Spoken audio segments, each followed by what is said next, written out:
wabarakatuh. Apa kabar hari ini anak-anak? Alhamdulillah, luar biasa. Allahu Akbar. Yes. Semangat sekali hari ini. Oke, sebelum kita mulai belajar pada pagi hari ini, sebaiknya meja kursi yang berantakan dirapikan dulu ya. Ya. Sebelum kita mulai belajar pada pagi hari ini, kita sudah terlebih dulu ya. Ya. Dengan lagu yang pertama, mengapa kita pada tahu? Sudah. Oke, kita main sama-sama ya. 1, 2, 3. Tangan ke atas menggapai bintang, tangan ke samping burung yang terbang, tangan ke depan ikan berenang, tauruk yang Berarti siap berdoa.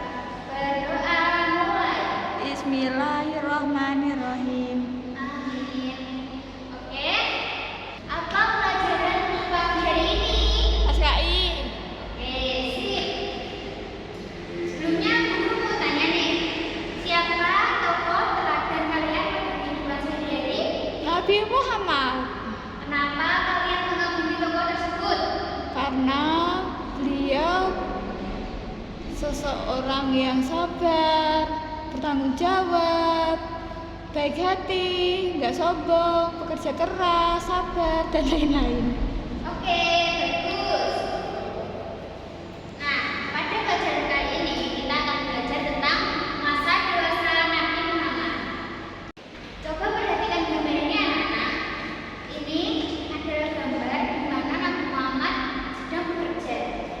Yang pertama, Nabi Muhammad bekerja sebagai penggembala kambing. Beliau menggembala kambing milik pamannya atau kulit. Nah, yang kedua, setelah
25 tahun.